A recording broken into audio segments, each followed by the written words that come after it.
Bismillahirrahmanirrahim. Assalamualaikum warahmatullahi wabarakatuh.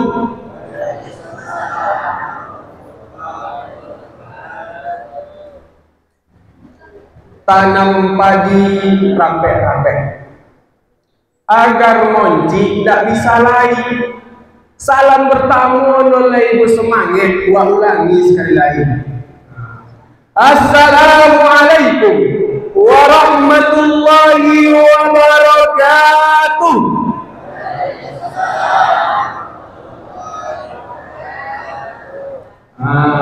Kalau lagi itu lah nampak jago aku.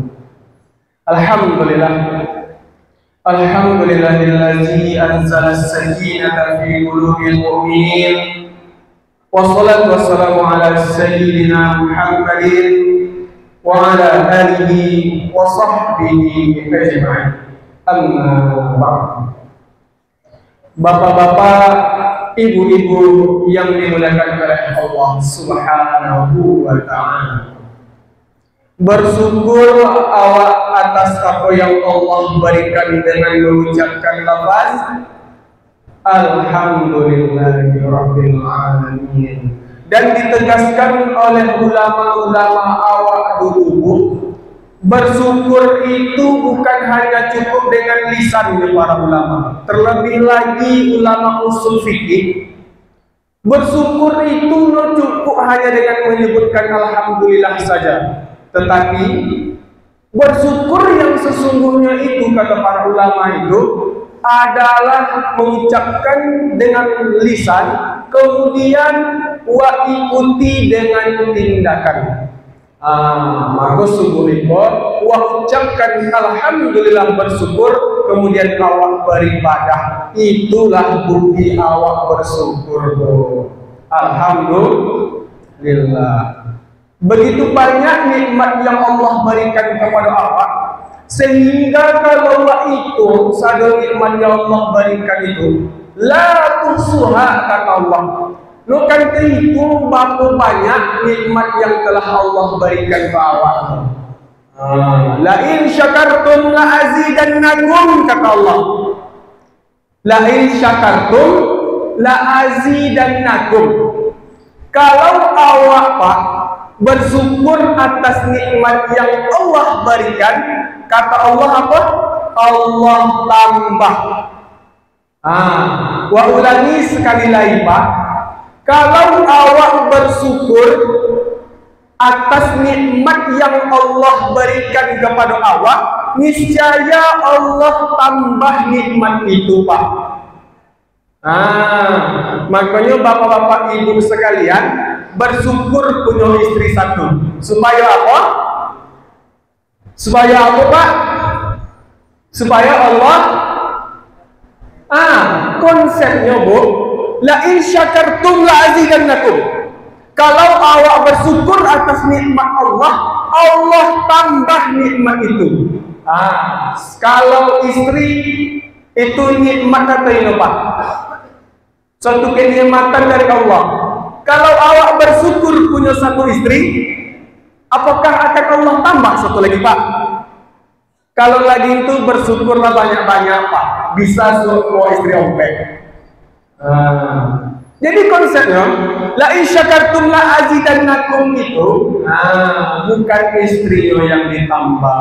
Kalau bapak-bapak, ibu-ibu, kalau bapak-bapak sekalian bersyukur mempunyai istri satu, bersyukur mempunyai ibu yang solehah, bersyukur bukan orangnya yang ditambah, Pak, tetapi yang ditambah itu keberkahan, sakinah, mawaddah, warahmah. Maka dalam rumah tangga awak harus selalu bersyukur.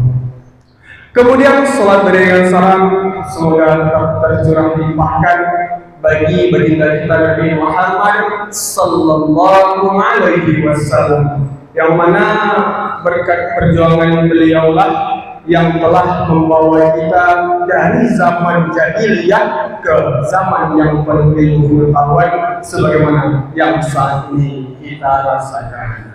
Bapak-bapak ibu yang dimuliakan oleh Allah, banyak orang awak kalau lo kenal, lo tidak kenal maka tidak sayang. Tapi kalau lo kenal, jangan terlalu sayang. Odin siap jadi menantu bang. Tak kenal maka tak sayang. Maka izinkan ambo memperkenalkan diri secara singkat. Nama ambo Muhammad Arifin Ilhamdan. Ilham mungkin, nama Ilham Pak, mungkin yokan kebanyak yang nama Ilham. Tetapi yang namanya ada kol-kolah di ujungnya, Ilhamdan. Suami koi punya itu. Jadi kalau bapak-bapak ibu-ibu lupa nama bo, ingatnya ketika takbir di hari raya, walillah ilhamdan. Nama apa bu? Menurut tahu bapak-bapak ibu-ibu lupa, dalam setahun itu 2 kali nama aku dikumandangkan di seluruh dunia. Masya Allah. Jadi nama aku Muhammad Arifin Ilhamdan.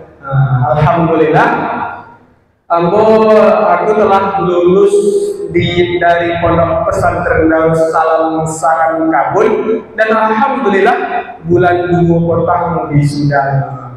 Jadi kini telah menjadi alumni dan telah lulus dari Pondok Pesantren Darussalam Sarang Kabul. Aku uang antau upih. Uang antau upih. Jadi setelah selesai sekolah tu, nampak aku mana tahu nak jadi menantu. Tapi itu lah boleh. Uang antau upih. Aku anaknya Al-Mukarram Fatmawati. Ada yang lain yang tahu apa ibu? Fatmawati. Kalau nama yang lebih dikenal, Ibunda Butet. Alhamdulillah Ibunda tercinta hadir bersama pada pagi ini. Itu omak anakku, omak akak dari omakku. Dan mungkin yang lebih terkenal, aku kok keponakan dari Imam Masjid Jami'ul Falah. Kalau Imam Masjid Jami'ul Falah, tentu satunya pasti tahu. Lagi kenal bu, Imam Masjid Jami'ul Falah.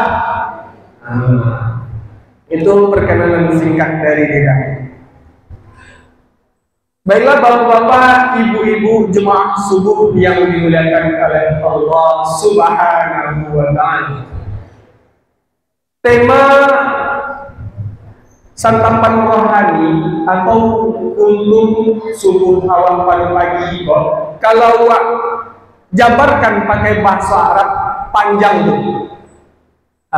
Halun nas fi hazil hayya. Awalan hayatuhu muzdahirah lakinnahu ba'idan 'anillah. Saniyan hayatuhu muzdahirah wa yakunu qariban min Allah. Siapa yang bisa ingat jadwal aku tema? Lain yang bisa ulangi bapak-bapak ibu. Kalau yang bisa ulangi. Maka singkat katanya, temanya hanya 2 kata. Muzdahirah wa sahbah. Muzdahirah wa sahbah. Artinya apa? Kemakmuran dan kesengsaraan. Tak perlu banyak-banyak tema ini. Kemakmuran dan kesengsaraan.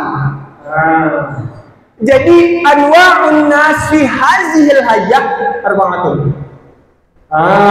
Jadi tipe-tipe keadaan manusia Pak, ada 4 karakteria. Yang pertama, iko yang paling banyak di zaman kini. Hayatuhu muzdahirah lakinnahu ba'idun 'anillah. Tipe yang pertama, uang yang kehidupannya itu muzdahirah. Kehidupannya makmur, kehidupannya sejahtera, kehidupannya bahagia, seolah-olah dalam hidupnya tidak ada rintangan. Lakinnahu ba'idan 'anillah.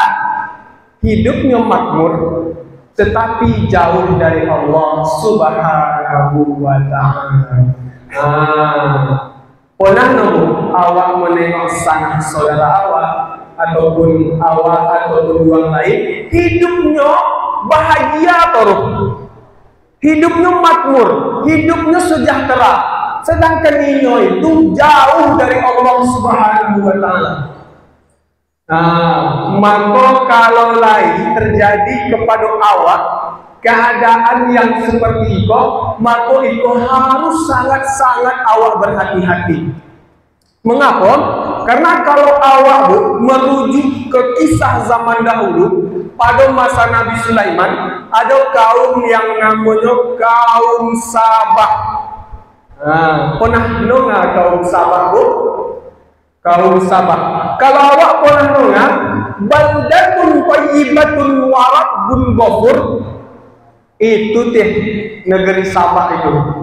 Kalau awak pernah dengar negeri yang baik, baldatun thayyibatun wa rabbun ghafur, itu teh negeri Sabah itu. Negeri Sabah adalah negeri yang makmur, tanahnya subur, alamnya luar biasa bagusnya, peternakannya begitu banyak. Nah, pada zaman itu tuh para umat-umat kaum Sabah itu sangat makmur hidupnya. Tetapi apa? Ketika Allah berikan kemakmuran kepada mereka, lalai mereka itu dari Allah. Maka dikisahkan dalam surat Sabah, juga Al-Quran, baca surah Sabah. Di situ dikisahkan para kaum Sabah itu adalah kaum yang hidupnya makmur, hidupnya penuh dengan kebahagiaan. Tetapi apa? Seiring Allah tambah nikmat keuangan itu, semakin lalai daripada Tuhan. Maka apa kata Allah Subhanahu wa ta'ala di dalam Al-Quran surah Al-An'am ayat yang ke-44? Falamma nasu ma zukkiru bihi fatahna alaihim abwaba kulli syai hatta iza farihu bima utu akhadnahum baghtatan fa iza hum mublisun. Kata Allah Subhanahu wa ta'ala, ketika manusia itu telah melupakan apa yang Allah peringatkan kepada mereka, maka Allah bukakan pintu dari langit, pintu rezeki, pintu kebahagiaan, pintu kesehatan, pintu kemakmuran, semua pintu kesejahteraan Allah bukakan untuk manusia. Ketika manusia telah lupa dengan perintah Allah Subhanahu wa ta'ala, hatta iza farihu bima utu, sehingga ketika manusia itu senang dengan apa yang Allah berikan, akhadnahum baghtah, kata Allah. Allah ambil kesado yang Allah agih tadi, fa iza hum mublisun, maka tiba-tiba jadilah mereka orang yang terdiam. Maka bapak-bapak ibu-ibu, karakteristik yang pertama itu uang yang hidupnya bahagia tetapi jauh dari Allah Subhanahu wa ta'ala, hati-hati. Kata Nabi Muhammad sallallahu alaihi wasallam, "Iza ra'aita Allah ta'ala yu'til abda minad dunya ma yuhibbuhu fa innama wa huwa maqamun 'ala ma'asihi fa innama zalika minas tidraj." Kata Nabi Muhammad sallallahu alaihi wasallam, ketika kalian wahai umatku menengok Allah Ta'ala berikan suatu kenikmatan, Allah Ta'ala memberikan kepada seorang manusia setiap apa yang ia cintai, dan manusia yang Allah berikan ini selalu melaksanakan maksiat. Kata Nabi apa? Fa innama zalika minas tidraj. Sedemikian itu adalah Istidraj. Ibaratkan main layang-layang, Bu, atau bapak-bapak. Mungkin awak dulu bapak ibu pernah main layang-layang waktu kecil, Pak.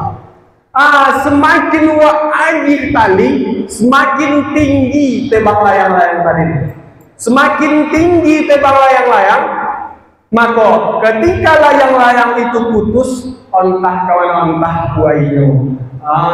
Lagi itu deh, Pak. Kalau Allah berikan nikmat kepada Allah berikan kesejahteraan, Allah berikan kebahagiaan, semakin jauh awak dari Allah Subhanahu wa Ta'ala. Ketika Allah ambil satu yang inyo agil tadi, maka siap-siaplah ontah kemana ontah pikiran awak, Bapak Ibu sekalian. Maka kriteria yang pertama itu harus awak hati-hati dan selalu awak introspeksi diri awak.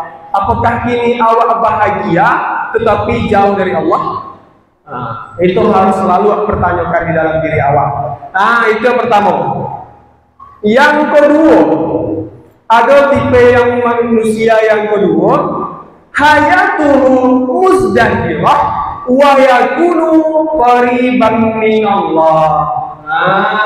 Ikut tipe-tipe manusia yang dirindukan oleh surga, Pak.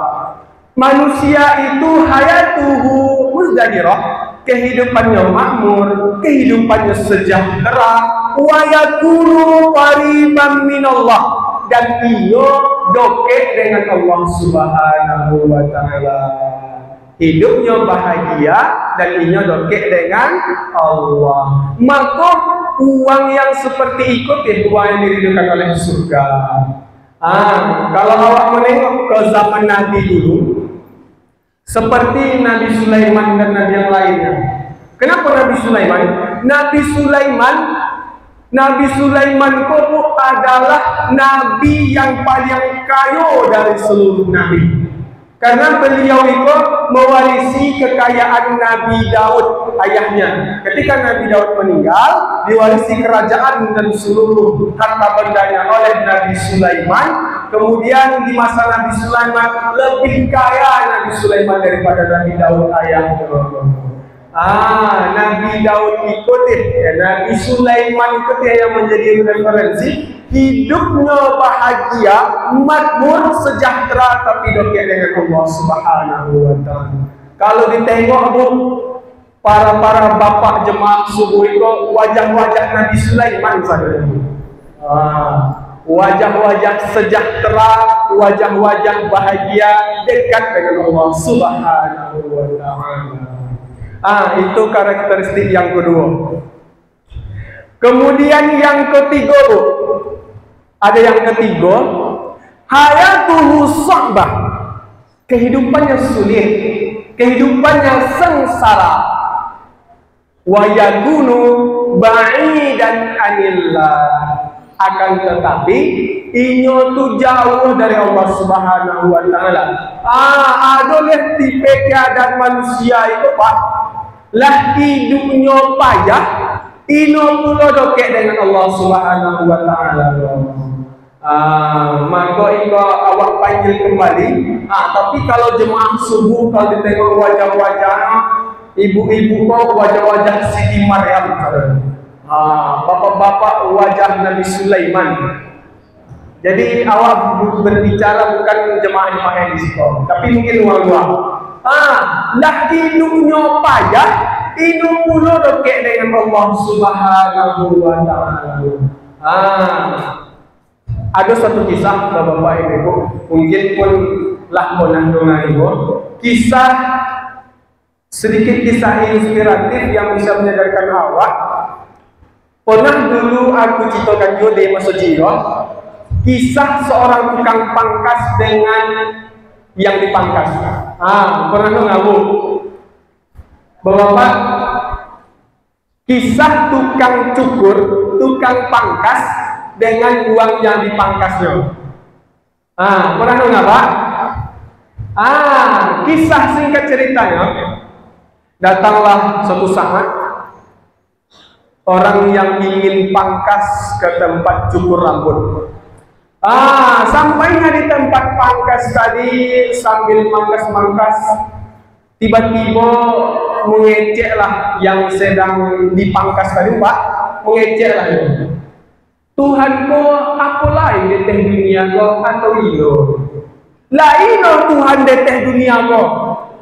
Nyuwang yang sedang dipangkas tadi, yang duduk mengecek ke tukang pangkas. Kembali ya. Ulangi. Tukang pangkas tadi mengecek kepada apa-apa yang sedang dipangkas tadi. Di teh dunia ko Tuhan tu lain loh. Lain loh Tuhan di teh dunia ko. Sambil mangkas ngeceknya. Maka yang duduk sedang dipangkas tadi no bisa mengecek-ngecek. Negara tukang pangkas itu menambahkan lain loh Tuhan di teh dunia itu. Kalau lain, apa masih banyak para manusia terlantar. Apa masih banyak para pembunuhan terhadap kaum muslimin. Apa masih terjadi perang di Gaza Palestina. Apa masih banyak umat muslim yang ditindas. Mana Tuhan itu?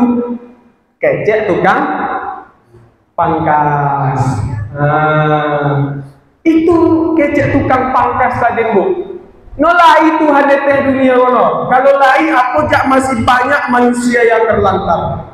Terdiam 1000 kata bapak-bapak yang sedang dipangkas tadi.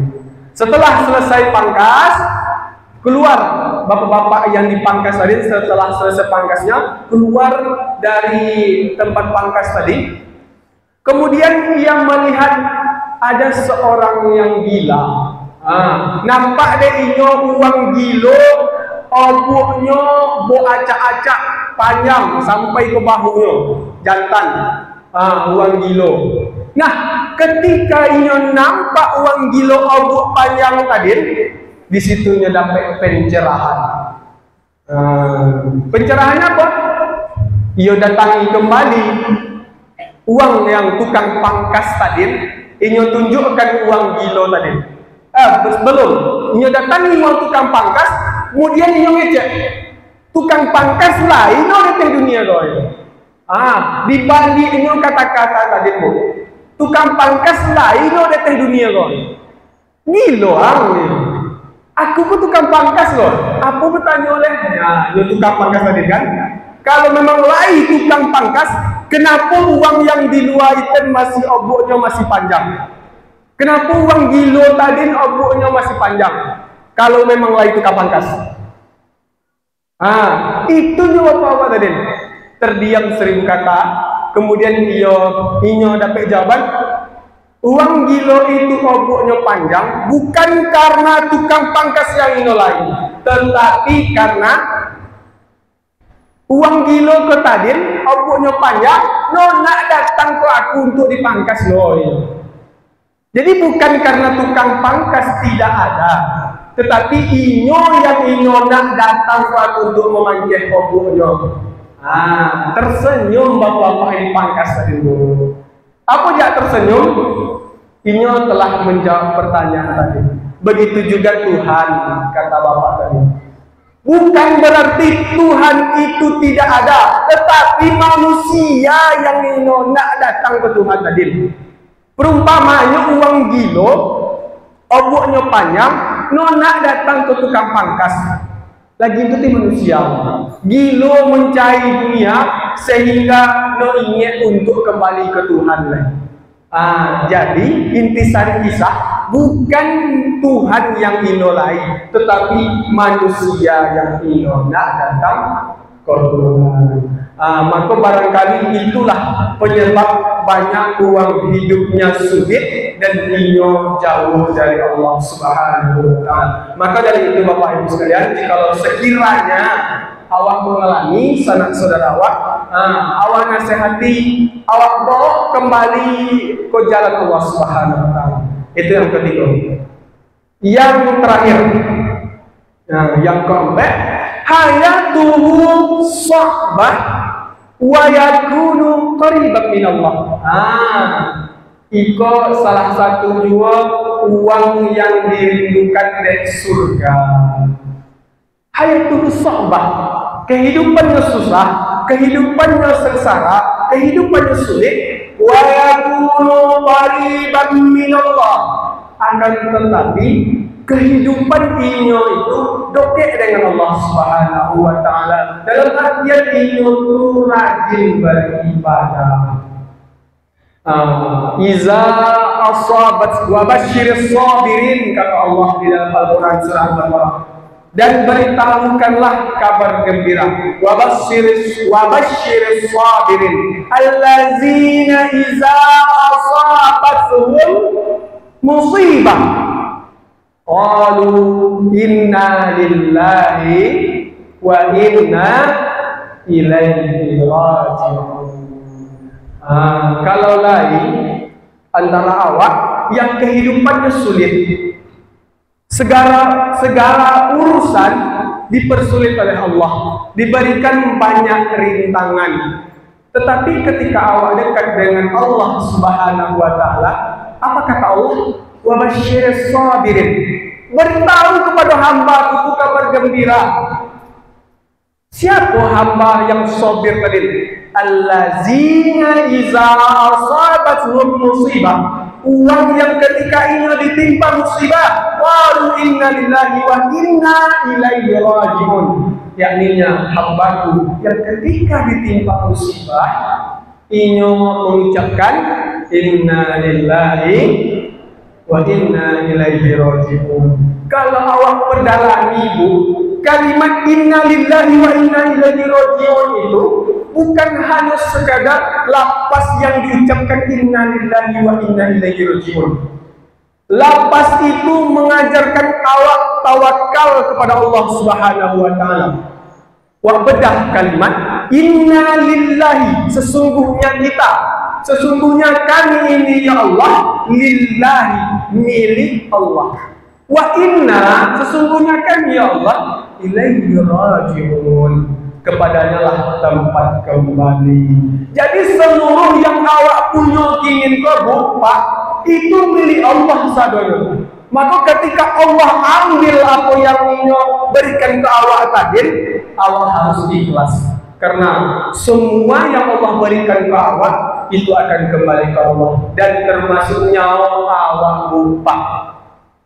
Nyawa awak kau akan tetap kembali kepada Allah Subhanahu wa taala. Kalau pikir-pikir, apa guna kehidupan? Apa guna yang awak cari di dunia itu? Kalau sekali pikir Bu, umurlah sekian, umurlah masuk ke fase-fase diintai malaikat. Tapi kelapa itu yang jatuh bukan hanya dua, mumbang juga jatuh. Artinya kematian itu datang bukan hanya kepada uang yang dulu, bahkan bayi yang baru lahir pun bisa didatangi oleh kematian, didatangi oleh ajal. Jadi Bu, Pak, kinilah berganti tahun. Kinilah masuk bulan tahun baru Hijriah. Kini awak sedang berada di bulan Muharram. Kalau dalam Masehi bulan 1, atau dalam kalender Hijriah bulan 1 di tahun baru. Maka mudah-mudahan Bapak Ibu sekalian, kehidupan yang awak jalani selama ini Allah ampuni dosa awak telah berlalu. Allah terima segala amal ibadah awak, dan mudah-mudahan Allah berikan kepada awak keistiqomahan untuk selalu beribadah kepadanya. Karena Bapak Ibu sekalian, awak bisa beribadah kok hanya di dunia. Kalau meninggal surga lain yang kedua bisa awak buat. Bahkan kini Bapak Ibu, uang yang di dalam kubur itu meminta kepada Allah untuk dibagikan ke dunia itu. Merengek-rengek meminta ke Allah untuk dikembalikan ke dunia, nak berbuat amal soleh, nak berinfak, nak bersedekah. Mereka merengek-rengek meminta kepada Allah, namun tidak ada bisa lagi. Ketika seorang hamba telah meninggal, maka terputus segala amal ibadahnya. Yang tiga kotak jentil yang dia putus itu. Waladun salihah, al-ilmu yang tafa'u bih, sedekahun jariyah. Tiga amalan ikutin yang ketika awak meninggal, Pak, pahalanya yang masih bisa mengalir ke awak tiga hal itu ada. Anak yang soleh, yad'ullah, yang mendoakan orang tuanya, kemudian sedekah jariyah awak, dan yang terakhir adalah ilmu yang bermanfaat. Jadi intisari dari apa yang aku sampaikan pagi kepada ibu sekalian. Yang pertama, introspeksi diri awak. Apakah awak ini jauh dari Allah, atau awak kini dokek dengan Allah? Ketika awaklah bisa menilai awak dokek dengan Allah, bisa awak menilai diri awak jauh dari Allah Subhanahu wa Ta'ala, maka dari ombek keadaan tadi, awak bisa memilih di mana awak fase ini. Apakah awak orang yang jauh dari Allah, hidupnya bahagia, hati-hati, atau awak kini hidup di fase bahagia tetapi dekat dengan Allah? Maka ini sungguh luar biasa. Atau kita berada di fase ketiga, hidup awak itu sengsara dan jauh dari Allah. Yang keempat, apakah hidup awak itu sengsara dan dekat dengan Allah? Yang terbaik itu, apapun kondisinya, awak harus dokek ke Allah Subhanahu wa Ta'ala. Sebelum ditutup dengan doa, ada permintaan ambu pribadi. Minta didoakan dari bapak-bapak, ibu-ibu sekalian untuk doa yang terbaik bagi ambo, dikarenakan insyaallah bulan 10 atau awal bulan 11 esok ambo akan berangkat ke Kairo, Mesir. Al-Azhar, Kairo, Mesir. Jadi daripada itu, ambo minta ke bapak-bapak, ibu-ibu sekalian untuk mendoakan yang terbaik bagi ambo. Segala urusan ambo dipermudahkan, hati ambo Allah kokohkan, Allah teguhkan untuk menuntut ilmu. Ala hazihi niyati al-Fatihah.